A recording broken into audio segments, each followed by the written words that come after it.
Do you feel a growing sense of resentment towards your smartphone?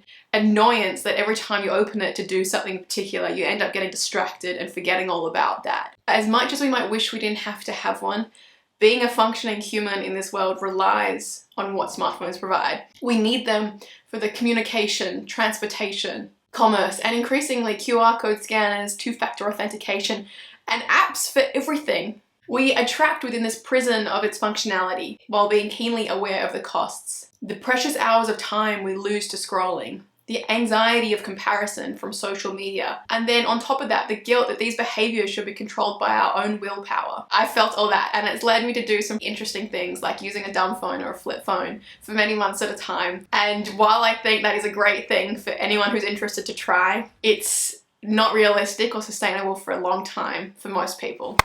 Chapter 1. Social media has soured. The growing resentment of our phones is evident in the rise of dumb phones, social media detoxes, and apps that block screen time. And so what's different now than 10 years ago? What's with this change? 10 years ago, we were promised something lovely. We were promised that social media would provide community, connection, a way to express ourselves and make friends all over the world.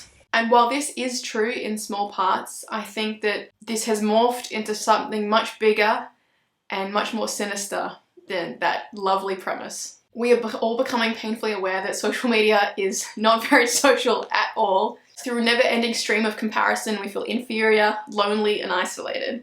And I think it's so sad that it's the desire for connection that is profitable in this instance, and it's not profitable for us. What we're beginning to not only understand but feel is that social media is negatively impacting us in two huge ways. Firstly, the sheer volume of information that it provides. Our slow-growing monkey brains are not adapted to handle this amount of information. And it is the information that we take in each day that informs our brains of the world around us. And while we're being exposed to so much information on a daily basis, including the tragic, gruesome, sad and terrifying bits of human experience, and then the most flippant, superficial volume of mush as well. And so we're expecting our brains to be able to process all of this when just 100 years ago it would have been processing a newspaper, maybe some radio, and a day's work. Secondly, in addition to providing copious amounts of data that we're meant to process, it also takes away that data processing time, because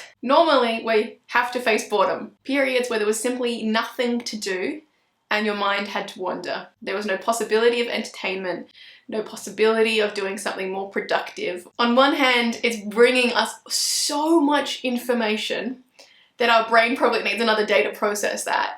And then on the other hand, it's preventing us from even processing our own days, because we always have the option of being entertained. And why would we choose to be alone with our thoughts when we could be entertained? So I think it leaves us with this low-level hum of anxiety and brain fog, and that's certainly something that I felt disappear when I had a super dumb phone or a flip phone. Just delete the apps. Control yourself. This is a self-discipline issue. Wrong! I've previously made videos about my experience using dumb phones or flip phones, and these are comments that I would get fairly regularly, and I think it entirely misses the point. Chapter 2, Design and Willpower. We are becoming painfully aware of how addictive smartphones and social media are. We understand that they are designed by teams of the smartest neuroscientists, engineers, marketers, advertisers in the world. And yet we still put blame on the individual for not being able to resist spending time on their smartphone. We know that our attention is the price. We know that every second we spend scrolling is another data point that feeds into the algorithm that's perfectly designed for us. I believe there is a difference in life between what we value and what we spend time doing.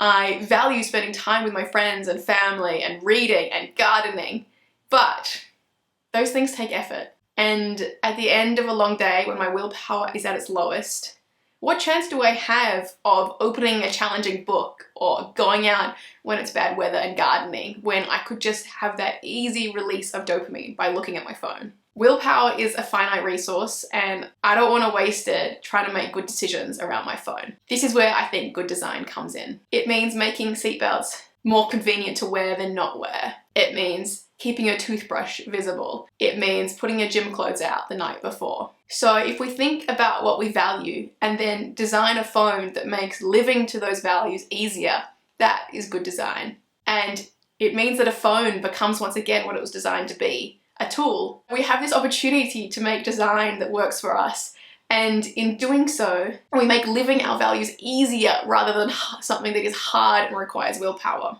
Chapter 3, the future.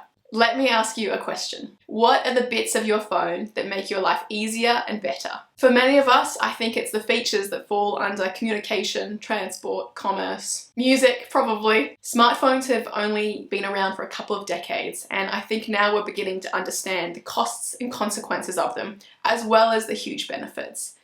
And what that means is that we have this huge opportunity to design what we'd like our phones to be and look like in the future. Lucky for us, there's already people building these products. There's phones that exist that have no access to infinite scroll. That means no access to TikTok, Instagram, YouTube, or even the news. And the idea behind these phones is that they are designed for you to spend as little time on them as possible, while remaining helpful tools in the modern world. Solutions like this eliminate that tension of willpower. They eliminate the exhaustion, and they are good design for what we value. Now, this is just one example. There's other things that are happening. For example, policy changes in Australia, the UK, that look to ban social media for people under 16, and that's a whole nother kettle of fish, but I'd be interested to hear your thoughts on that as well. As we come to the final chapter, there's 2 questions that I'd love to know your answers to. Number 1, what would your ideal phone look if you could design one that would perfectly suit your life? And number 2, what do you think our relationship to phones will look like in the future? Will they be obsolete because we'll all have wearables? There's so many different thoughts. Let me know what yours are. Thanks, bye.